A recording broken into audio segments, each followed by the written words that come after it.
Welcome, everybody, to the first episode of my new show called Creating Impact. And I am so excited that this show is my first show because I don't know of many other demonstrations of creating impact than one you're going to hear me talk about today with my lovely guests. Now, you may hear me fade in and out of host and admiration and respect for them professionally, but then you're going to hear me fall into, that's my mom and my sister them. So we really about to have a good time. So, ladies and gentlemen, everybody, welcome, Ms. Beverley Wislon-Hayes, Ms. Tonya Jones, and Ms. Monique Williams, also known as the Conduits Do It. How y'all doing? Man, y'all sure just light my heart up when I see you all. Whether I see you individually, whether I see you together, like you all are like it, man. Like as far as seeing what's possible in the community, the communities we come from, seeing what's possible, seeing when the mom just stands up and take control, how the ripple effect and change that can happen. And so before that, though, before I just jump all into it, I want to take and give you all three an opportunity to kind of introduce yourself. I have my accolades. I have what I think is important that people should know about you. But I really just want each and every one of you to take a moment and tell people what you would like them to know most about you. And then we'll start the conversation from there. And I'm pretty sure Mo and Tonya, y'all won't mind with me starting with Mama, would you? Yeah. Okay. Thank you. Thank you. Miss Beverley, like. Gee, Rob, thank you so much for having us on your very first Impact Zone. Wow, I feel so honored to be here. And the love that you demonstrate to me from the moment you laid eyes on me was instant love. And what I want the world mostly to know about me is that I had a lot of challenges and situations, and I had a lot of things that I learned that I had to unlearn at a certain point in my life. When I was in my early 30s, I was just like, this is not working. I don't like it. You know, I have to grow something different because I got 3 daughters looking at me and 2 sons. And thanks be to God, it ran into me. I was actually just doing a little grassroots group out in the place near Sierra Vista. My mother lived 2 houses down, and they had a police station that opened the doors for me to start a group there called A Sunrise Look Into Reality. Well, little did I know that this beginningness was going to lead me to the 3 principles. And once I learned it, you know, I was going home teaching my kids everything that I was relearning, you know, and I was explaining to them how I understood it at first. This is how I saw it. And a perfect example was where I came from. If you did something bad, you got to whoop it. So, of course, I brought those things into my house. But most of my kids didn't like whooping, so they didn't do anything to get them. So, you know, and well, my older son said that him, Tonya, and Monique had a different mother than my youngest 2, which was really true because he said, those are your psychology kids. And where he got that from, it came out of his own mind because it was called Psychology of Mind at the time I started in 1991. And so he said, those are your psychology kids, and we your kids that got the other mom, you know. and that was a big statement because learning about the principles led me into so many other, it made me say yes to so many other doors. And those other doors taught me important things about, you know, how to form relationships with my children with more gravity. You know, we were always close, but, you know, I started learning things like listen to them. And find out if they did something, be curious as to how it made sense to them. Yeah. Now I'm doing this out in the world. I'm doing it in the world because I was in a program. I had 125 men and women that I was sponsoring. And I was on the NA hotline for suicide watch for 5 years, raising my 5 kids and whoever else would come, because I had 7 siblings too that I helped raise from the age of 7 years old on up. Wow. So I was very familiar with children, and I love children. I love to cook, and I love to make things fun. My daughter named me Mary Poppins, and I didn't know if I liked that name, but as I got more, as I became more of my new self, I started to understand that was a high compliment. Yeah. Because we had the skill. My grandmother taught us, take what you got and make what you need. That was something I kept because it helped you out in times of need. A mother can go in the kitchen. You can think you ain't got that much food, but a mother can go in the kitchen and make a meal. Yeah. And then there's Tanya sitting on the floor watching everything that I do because she wants to duplicate it and make food. And I'm eating the food and I'm wondering, girl, is this real or Memorex? Because she done got it so close to what I was doing. You know what I'm saying? Then here come my little Janique. Janique would be here today, but she's not feeling well. She just had her new baby. I got two new great grandbabies in 1 week. They're 7 days apart. So it's 4 generations of us usually. But this time we just have to do it with Janique. She begged off, and I said, baby, do what makes sense to you. It's going to be other times. We'll get another time. Oh, we'll definitely get her on. Oh, yeah, we will. I know we will.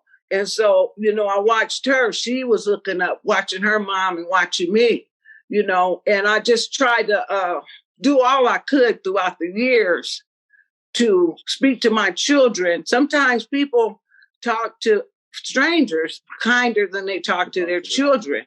When charity begins at home and goes abroad, that's what I knew from the book of antiquity. So that's what I always tried to practice. You know what I mean? All my life, I wanted to do good and be good. But once I learned about the 3 principles and I started understanding things in life, and what the understanding brought me so much relief, which is peace. Mm-hmm. It don't mean that everything that I understood I liked or even agreed with, but the understanding gave me a way to see how it made sense to the other person. Yeah. And I'm telling you, that levels the playing field. It's no matter what you're doing, it's a game changer. Yes, absolutely. Because if you got a dislike for police officers, my life led me where I was working with a police officer. We was hand in gloves, and today we like this. We best friends. He was a narcotic agent when I was doing drugs, but we didn't know each other then. But life put us together, and I taught him about the recovering people, and he taught me about the protocol for being a police officer. And together we was able to transmit that to a whole community and change the whole flavor. It changed. They end up calling it, doing a 12-page spread and calling it a miracle on 66th Avenue in one of the highest crime rated communities in the world, 11th in the nation. And see, that's the kind of stuff that was the backbone, but everything began at home. Yeah. And so my kids can tell you how I wish my granddaughter was here, because one time she was in trouble because she's very tall. She's like 5'11" now. But growing up, and all of us in school, we were taller than all our classmates because we're tall women, tall and beautiful. So tall and beautiful. I will second that one right there. I got you. My granddaughter, she got the triple. She got the triple whammy, She's 5'11", good looking. But she didn't know it, because kids in school, they tease you. They call you string bean, a telephone pole, and all this stuff. And she was having some things that she wanted to happen in her development that wasn't happening fast enough to her. But, I'm a praying woman, too. So when I pray, I go into the secret place of the Most High, and I get up inside myself, and out of my mouth, I promised my granddaughter something that I prayed to God when I left her. It was him and not me. She might tell you that story one day, but she might not. And then I remember out of her discomfort going through school, and I had experienced a lot of the same stuff, A students, but you got these people always, yeah, So I read her a little book, and I made it about a girl named Jeannie. But I told her and I taught her about how we function psychologically and how the world really can't impact us once we know this. We walk in our own brand of dignity, and that we can start smiling, not laughing, but smiling at things other people say when we know who we are from the inside out. And this kid gravitated. She gravitated with that little book. And later in life, just about last year when it was during COVID, my daughter called me. She said, Mom, we need that book for Tanique. We need that book. My granddaughter was going through something called tics. What was it? Tics. Anxiety tics. Oh, gotcha. And she was starting to talk like she had Tourette's. And I told Monique, call me from work. And I swear she was screaming, but she said she wasn't. But she wasn't screaming. But I heard her mother's heart screams. Yeah. I heard them.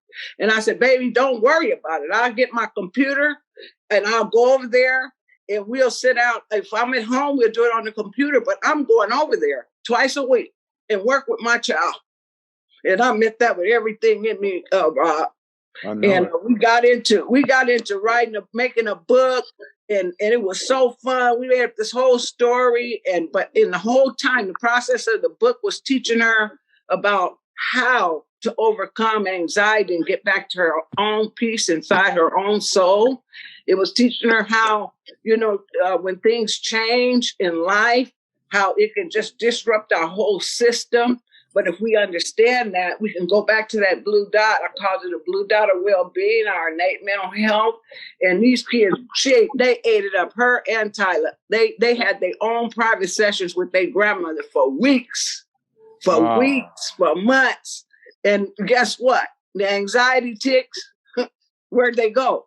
They went back to where they came from in the name of Jesus. I told them to go to hell.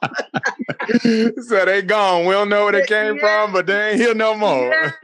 Yes. No.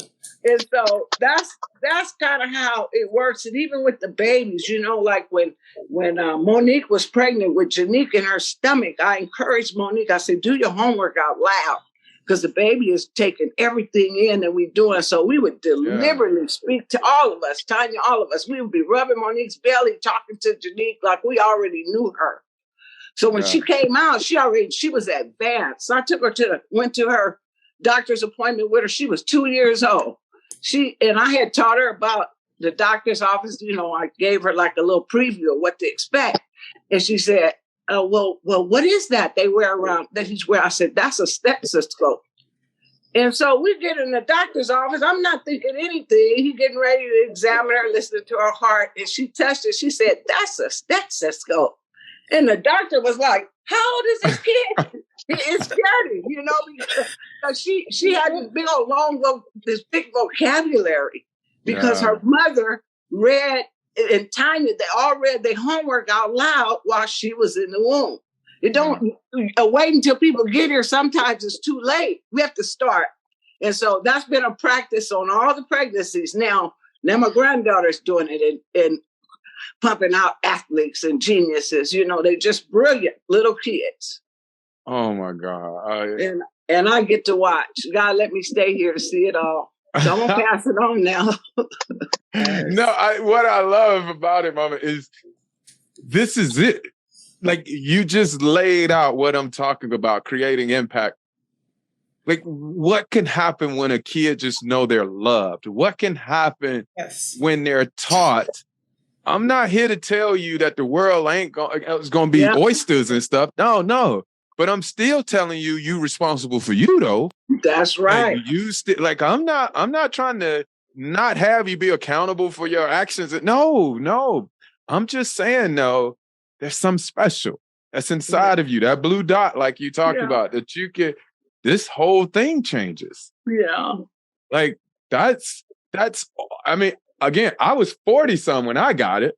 Yeah. Like a kid in the candy store. Like, right now, like I am on cloud 9 of my blue dot. Like, You know, so thank you so much. Tonya, I'm gonna jump over there to you and go where you want to go, but you know, tell us a little bit about yourself and then just kind of riff from what did that feel like, having that type of support? Wow. See, I'm already going to start crying, but that's okay because I'm taking my breath. But, well. Beautiful doing it. Mama. Get you. Well, thank you. I just want to say, thank you so much, Rob, for having me on. I really appreciate you. And yeah, we definitely got to get together and talk some more. But wow, just my life. I know my mom tells a story about when I was a little bit younger. I used to think I was in the wrong family at one point because it was a lot of us. And because I was the oldest, I had a lot of responsibilities. Sure did. And hindsight, looking back, I really appreciate that because it kept me grounded. It really made me responsible and kept me on the straight and narrow. It gave me purpose in life.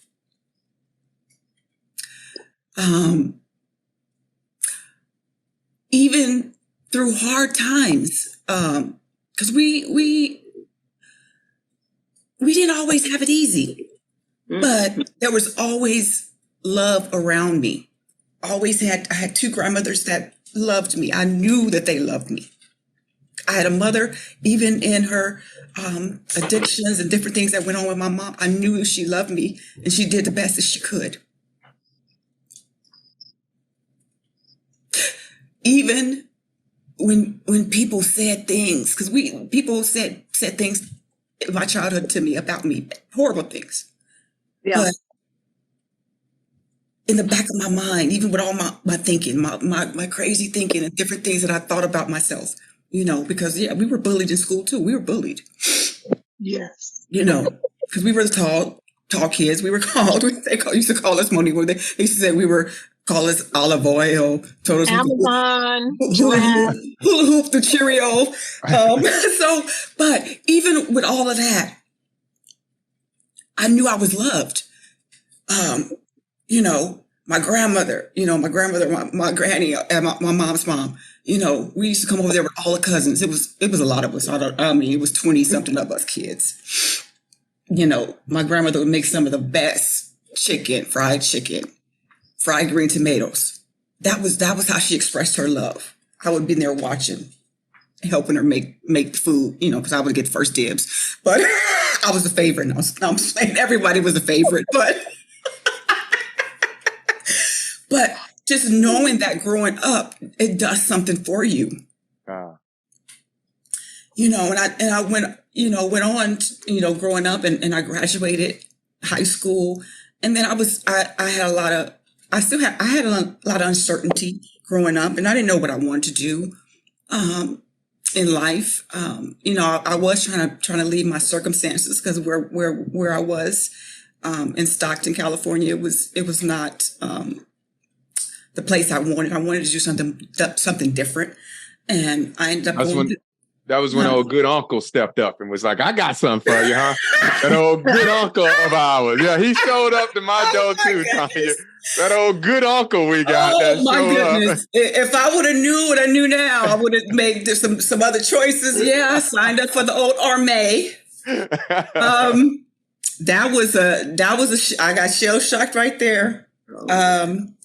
Yeah, I didn't stay in as long as I should have, but I mean, I should have went to another branch, but I went to the Army and I stayed there for a little while, and that didn't quite work out because there were some things going on there that were, it was some bad stuff going on there. Racism, sexism. I think I almost died there, but, time to go. Just time to go. Yeah, time to go. You know, then I went to college for a little while, and then I ended up going to Job Corps. And that's where I found my calling. I ended up going to school and I went to Amtrak, and that's where I ended up retiring, working there for over 22 years, and I ended up retiring.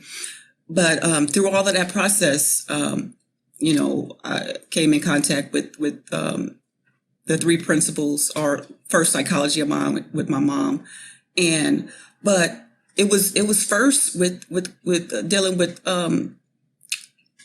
with love, and I don't think if I had that foundation in the beginning, all of the knowledge and the teachings of the three principles, I don't think all of that would have resonated with me as it does right now. Yeah. Because I'm relearning more and more about that right now, because I do suffer from anxiety and depression, and every day is a struggle at times, but I don't dwell in that place because I know I have a family that loves me. And I know that I can go anywhere, be around anybody, any situation. I know that I and me, that I'll be okay. And with this understanding, it has made a lasting impact on my life. And with the family that I'm in, they accept me for who I am. And they love me for who I am. And you can't get that anywhere. You can't get that anywhere. We love you. Oh yeah. And it's so funny because when Mama was talking, Tonya, she talked about when I first met her. It's one of the first things I screamed. Like, I know you. Because it was that love. Like, I recognized, like, no, that lady, I know you. Like, the love, my grandmother, when I would get suspended from school and they would drop me off, I had my dad's mom, she ran the house. She was the one who cooked on Sunday, this and that. And so I would have to pass my cousin's class, who see me going to the principal's office, who gonna tell everybody who's listening. And then when I get to the principal's office, because I'm acting up with the kids and that, they like, you got to go home. But my mom was working, my dad was working, so I would get sent to my grandma's house. It became my thing to get kicked out of school because they didn't really like Rob. Every time Robert did something at school, it was, don't do that, Robert. Robert, sit down somewhere now, Robert. Robert, you're not, Robert, just over and over and over again. When I got to my grandma's house, it was the hug. Yes. And she said, come on, baby, help me cook this dinner. Yes. None of that, all of the stuff that I would get from, when I got to my mom, it was different. It wasn't even a conversation. Let's just say it that way. It wasn't no words. It was all furniture moving though. Like, it wasn't no words. But it was my grandma was like, yeah, all right. And as a product of that, my aunts kind of picked it up. Like, Mama, he all right? Like, the boy getting sent home. He all right? And they picked it up. And they kept telling me, oh, okay, baby. You'll get it. It's something. We'll figure it out. But it's something. You just keep going. You just keep it. And they would push it. Yeah. Tonya, I don't care how much trouble I've ever been in my life. Whether jail, crying myself to sleep in jail, whether in substance abuse counseling, PTSD I don't care where I've been. I always remember that my aunts, my grandmother, unconditionally loved me. Now, my parents loved me, but they had stuff they had to tell me to do. So I didn't really know if with my aunts and my grandmother, it was like a volunteering of accepting me for just who I was. Yes, yes. Yes. And I didn't know the ripple effect that I didn't know how long that carried me. Yeah. Until I came into this understanding. I didn't know how that was actually the lifeline. Yes. Until I started watching it play out. And I was like, oh no, I saw her do it wait, I had that. Oh, got it. Yeah. You know, I just love that. I love the way you shared that and just talked about how important it is. Again, talking about creating impact, to know you have a place where you're loved. Yes. Like, so if you want to look at, you want to create impact in the world. If you look at the impact leaders, I bet they all can point to a place where they know they're loved. Yeah. Yes. So thank you. Thank you for that. Thank you. Now we go up top. Should I do it 2 times? Captain, lieutenant, like the, correctional services,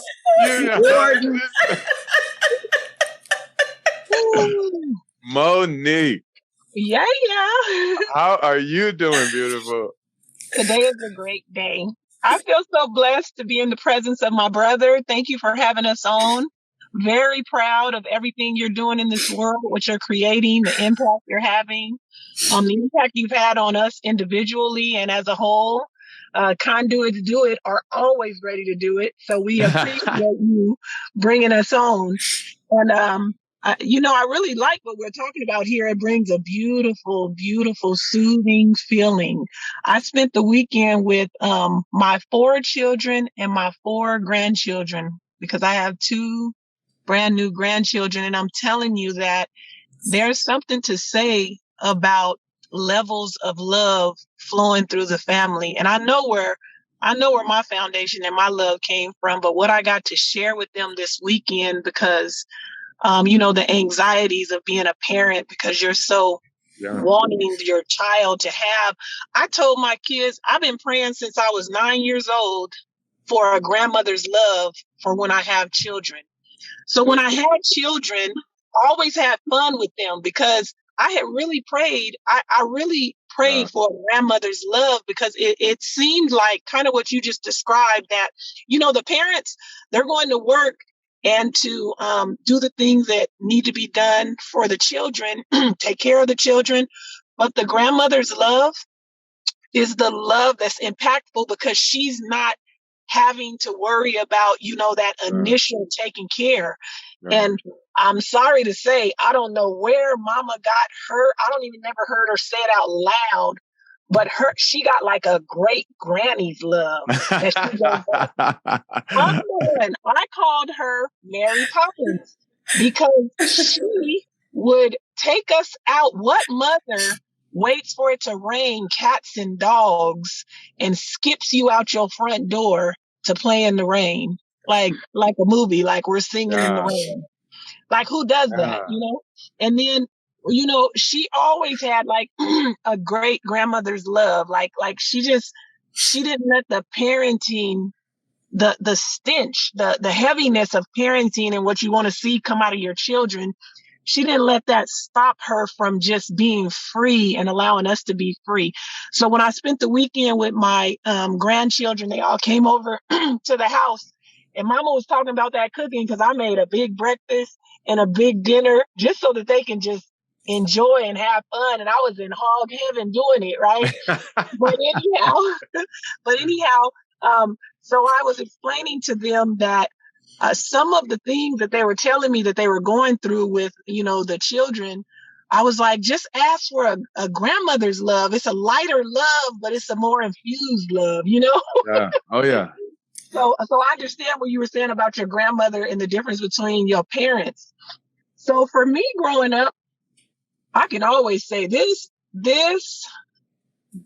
God who gave me this mother and my family, like, who gave me this mother, was amazing, because I always tell my mom, and I'll say it a million times, I sat on the edge of time and I was like, I want that one, her, that one.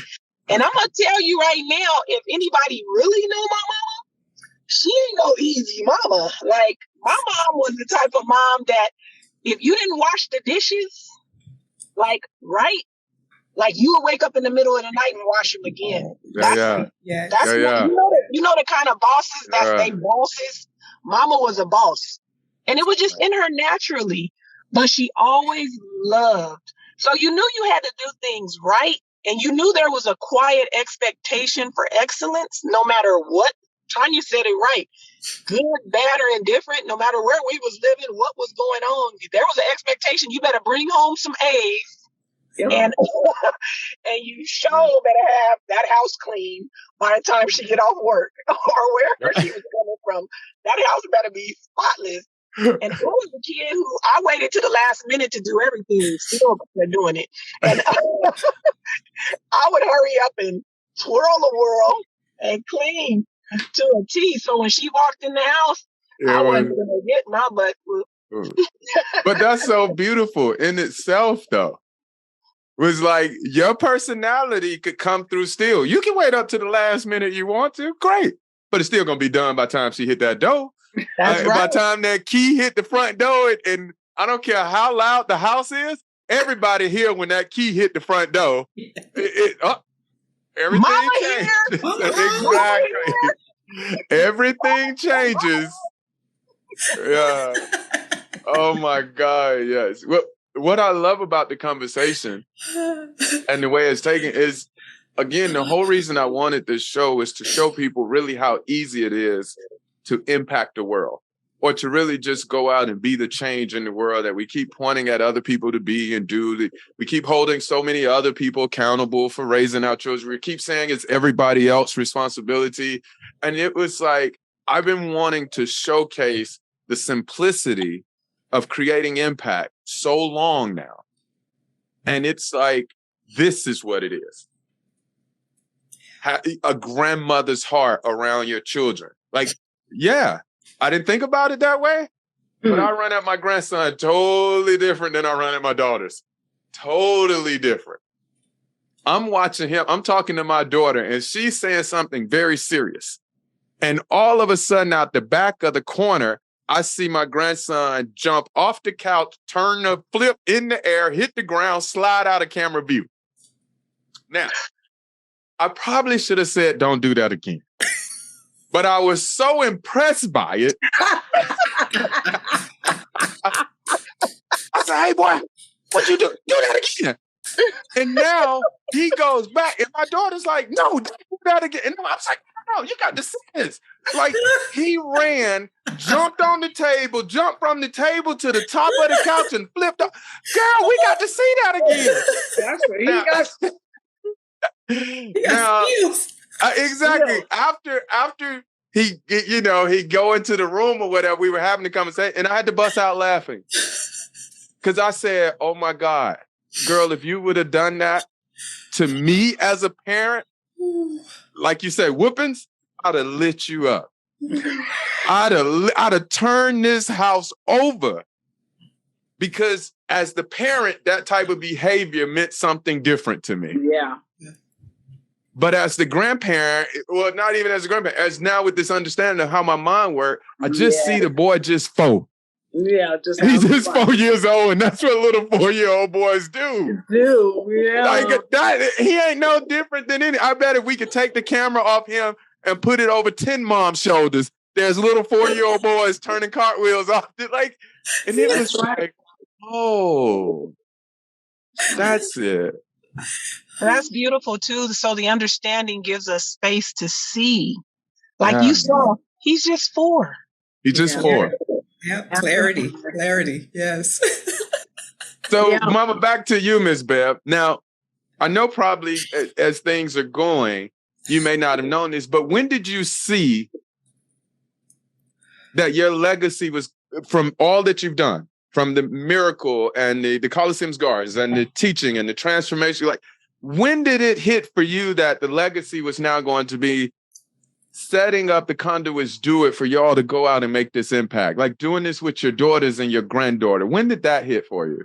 Okay, along the way, I watched my kids do excellence. Tonya, she's very humble in what she said, but Tonya got a medical discharge from the Army, which was honorable. Tonya went to Job Corps. She didn't just stay in the little part of Job Corps. She went to the one in Hollywood that was for the people that did excellent. And when she got that job at Amtrak, they wanted 17 youth from around the nation to work on the auto train that goes from Virginia to Washington, D.C. or Florida or somewhere. And she was picked. She was one of those 17 for her excellence. I watched Monique. She started at McDonald's, but she didn't just stay as no cashier. Next thing you know, Monique is managing and running everything. She went that sounds like Monique. Hospital. She went to the hospital and she was working. They hired her as a food server. That girl didn't spend one day in food service. They found out that she knew that she had secretarial skills. She was working in the money changing department, taking money to the bank every day for years before the union. She reported to the union. They had to pay her all that money back. I just think excellence all along the way. How we got to the conduits do it. My kids have been coming to trainings with me for years.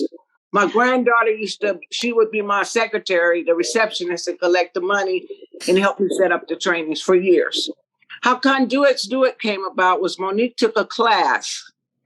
I told her, I said, there's some things about business I don't know. I said, but this woman that is just after me to work with her, and I asked her a point blank period questions, and she just gave me all the straight answers. I said, Monique, she gave me an opportunity to send some people to her class. I said, and I prayed about it. I had 7 people that I told. And Monique was one of them, and another girl. They was only 2 out of 7 that decided to go. And during the process of Monique taking this 6 months course, she had to start a business.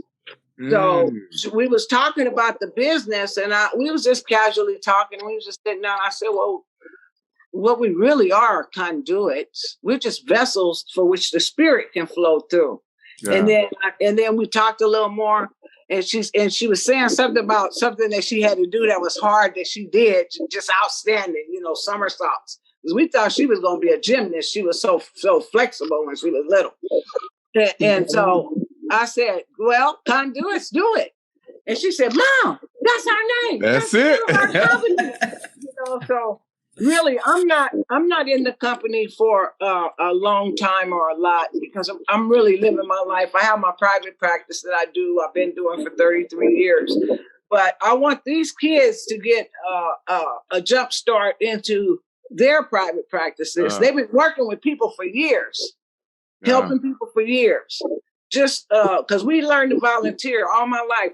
My kids, I volunteered. They went to work with me from when they were little bitty kids. And so but now it's time to not only volunteer, but create a business that you can see some profit for. And the granddaughter's in it. And now we're training up the 4-year-old. She's learning. Oh, we did something with potty training that was 3 principles straight up. And all I told her was, I bought her some pull-up pants that had Mickey Mouse on them. She liked Mickey Mouse. So I told her, I said, well, I'll tell you what. I said, Janique, you're going to be a big sister now. And so the day of the baby shower for the new baby, I bought her 3 sets of underwear, the T-shirt, the little pants to go to them, and Mickey Mouse and everything. And so I said, if you use your little potty, because they had her potty chair that flushed and everything, it was just magnificent. I said, Grandma's going to bring you some big girl stuff, and it's going to match. It's going to be cute as cute as cute. So I brought her the stuff, and I mean, her brain, from being under the influence of the ripple effect of these principles, because we surrounded. Tanya's now doing it. Monique's doing it. We've been doing it, but now they're getting their own form. And how it's impacting the family is that the baby decided, when I brought her the things, she wasn't wearing no more pull-ups. And Janique had the baby the next day after the baby shower. I just brought him to her one day. She started wearing them that day. Wow. No pressure, no influence, no nothing. She just made it in her heart's mind that she was the big girl now. She was going to wear her. And that's powerful. Wow. Yeah. That's powerful. When you're talking, all I can hear is inheritance, but something more powerful than the dollar. Like the understanding you pass will produce dollars. That's inevitable. Yes. That's inevitable. Yes. But what you gave them was the biggest inheritance that any mom could pass to a child is the ability to see yourself. Yes. And to move forward with it, Oh man. Yeah, because it's not only generational, it's conduits do it is generational health, wealth and well-being. It's all those things, because all those things will come from a good heart. Yeah, absolutely. It's gonna come like that. Man. So although that's how it all got started. Yeah. Although that did break my heart, because Everly told me, she told me I'm not a baby. I can't call her baby anymore because she's potty trained. She's a big girl. She says I'm a big girl now. That's what she said. Yeah, Yes. she became me. Yeah, it just she internalized it, just like that. That just is one little conversation. My 4-year-old great niece told me I can't call her a baby anymore. So that made me cry. I love that, because I got a little little niece that I don't talk to like a baby. She's the first one I kind of, when she says something I don't do, okay, baby. It's like, hey, just talk to her. Mm-hmm. Yeah. And so I remember this time she was about to my brother was about to spank her for something she was doing. So I took the ball to stop it from being thrown around because I didn't want to get a spanking. Right. So here I go. I'm big uncle who knows better. Right. She starts to crying. And so my brother's coming down. I said, I got it, man. I got it. I go, And they already be picking with me now anyway, because I don't spank, I don't do any of this, I don't eat meat. They be looking at me like I'm crazy anyway in Birmingham. Yeah. But so I sit down with my niece. We're sitting on the floor. She's 5 years old. And I said, now, I took that ball because you were throwing it. Your dad said don't throw it. And once your grandma start fussing, your dad going to start fussing. And my mom, you're probably going to get a spanking. And baby, I don't want you to get a spanking. This little girl takes a deep breath. She goes, okay, Uncle Robert, but you still hurt my feelings. Whoa. I literally got up off the floor. I was like, she good? Because she's the child everybody has said, oh, she's AD this, or they've tried every diagnosis because when she get to school, she likes to have fun at school, like I was. So, me too. That's why I get it, Me too. But when she said that to me, I was like, oh my God, how did I miss that? You're right. You're 5 years old. You've been playing with a ball all day, and I just took it and put it up in sight where you can't reach it. Of course that makes you sad. Yeah. Oh my God. How did I miss that? Like that, and now she calls me a best friend. She'll say, yeah. She's like, is that my Uncle Robert? She's like, that's my best friend. And they said, why? He said, because he'll talk to me. Like, that's just clean how she is with it. Yeah. Just no more. And the conversations are so interesting. Yeah. Like, I'm just like, wow, here it is. I'm having an interesting conversation with a 5-year-old that's teaching me more than the adults I deal with on a daily basis. Like, she's like, I get all of what you're saying. Yeah. That still hurt my feelings. So you keep on yapping all you want with your coach talk and your California lingo. But what you did was you hurt my feelings. Yeah. And I was just like, wow. And you honored her. Oh, yeah. Because I saw it immediately. Like, oh, yeah, baby, you're good. Yeah. So, Tonya, here's what I want to do. Tonya, I want you to kind of tell me what it feels like being in the business now and what the day-to-days are. And then, Mo, we'll let you close up with where the business is going in the future and the places that you all want to touch and do. All right. So we went with Mom with how we started, and how it came about. Tonya, kind of what's happening now? What are y'all doing? The one-on-ones, the groups? Talk to me about that. Well, currently I'm still training. I'm currently doing a 6-month training course right now, and I'm excited about that process because I'm still, my anxiety is still up there, and I cry too much, but I cry every platform I was on at the beginning of this. I cried. Yeah, every time. It didn't stop. Yeah. It didn't stop, and then I didn't care anymore. Yeah, but that's what I'm doing. I'm getting more training. I'm training and getting more insights, more wisdom, breathing more, and just really getting to know more about Tonya, being more comfortable with myself, and just focusing on family. It's a lot of family stuff going on right now, and and just doing me right now. just loving on me, stuff like that. That's what I'm doing. I absolutely love that. Prioritizing self-care. That's what I call it. Yes. Like, taking care of yourself is the best way to take care of the world. Yes. Yes. You all are helping a tremendous amount of people. Like, yeah, they need to hear your voice, but at the same time, I need you to be okay too. Yes, and I'm still here, and I'm still being of service. Anything that I can do voluntarily or with the family, I'm open for that. Just know that I'm still in training and I'm still learning and growing, and I just want to be happy. I love it, and we definitely will talk more. Yes, we definitely will. You're way too close for us not to. Yes, you're right down the road. So check out them Kardashians. It's so funny when you see, like, I'm not a starstruck type person. So when I pass by, I'm in the grocery stores, like, I don't know. I just keep it moving.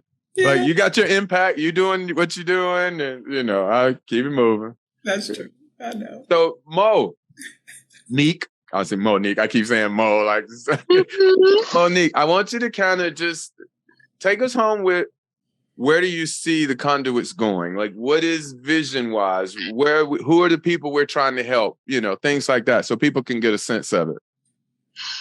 Thank you. It's a great question, and it's what's been going on and what's going to continue to grow. So we're looking for generational health, wealth, and well-being for the world. We're looking to reach the world. We're starting in our towns.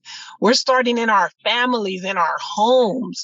Right now, I'm working with a few people. Mama's working with a few people. Tonya is minimizing that. She just did her first coaching session, and it was amazing. I was so proud of her. And, it really is creating a space so that others can get to know themselves and know the health and the innate wisdom that's inside of them. So the future of Conduits Do It is that Mama's going to continue to lead the charge, and we're going to continue to run right behind her and right next to her. And I know she always try to hand it off to us like the torches, hand it off. She is absolutely right, because we've been working with people a long time, and it really is, the direction is to help heal the world one heart at a time. Right. I love that. Amen. I love it, because it's the right way. Y'all are doing it from the inside out. Yeah. You're doing it from the house. Like, I remember not having my home in order, but doing things outside, and my kids looking at me like, wait, what? Where are you going again? Like, wait, what, bro? Like, we don't get that here. How you give that out there? Come on. And seeing that y'all got it at home, it's why it's coming out, is great. And I love the other thing you said, Monique, about you all been doing it for so long. Yeah. For me, Tonya, that was one of the biggest gifts. That it happened when we were in London, actually. Dr. Bill Pettit. I came off the stage, and he had said to me how he loved how I use my lived experience as my education. Yes. Wow. Yes. Like, I didn't have to go to school, because my thing was, well, Mom's been doing this for 30 years. Michael's been doing this for 30 years. He's a doctor. This is the row I'm sitting on. And I'm like, he was like, no, that lived experience. Like, that you've been through the storm, that you came out it, that's what people are looking for. They ain't looking for the fancy words, we can say, in a sense. That settled me a lot. Yes. Kind of really settled me a lot to just show up for the work. Me too. Yeah. Yeah, when I first started Baby, everybody had things behind their name. So one day it occurred to me to just put a comma and G-O-D. Hey. And that's what I did, and then lucky for me, with credentials like that, I felt like I could go anywhere and do anything with anybody. And so later I went back to school and got my master's and all that different stuff. And my kids went with me for my graduation. But all we're doing now, the future of Conduits Do It, is that for years we have built castles up in the sky. There's castles up in the sky. And now we're laying the foundation under them. It's a spiritual thing. Oh, yeah. Oh, yeah. Yes. Boy, I love me some y'all. Boy, I love me some y'all. Boy. Like, I mean, I've been so blessed to have mothers who have accepted that spiritual role for me throughout my life and attached to me at moments to help grow and develop me and Ms. Bev, I just thank you for being that in this community and helping me. Even the notes when she'll send me a note every now and then, like, I'm seeing you, you're moving, like, make sure you take care of yourself. Yeah. You know, and I absolutely love that. I really do. And I'm so thankful you all were able to all get here. And we will get Janique. You know, she'll get her own show, maybe, you know. Yes. But I just really thank y'all for being here, sharing and pointing to those fundamental things that help us create this impact in the world that we're talking about, our impact zone, our blue dot, you know, our space within, no matter what you call it, you know, it's within us all. And I just thank you all for the demonstration of it and for the expressing it. And so, ladies and gentlemen, again, thank you for joining me on another episode of Creating Impact, powered by the Impact Zone.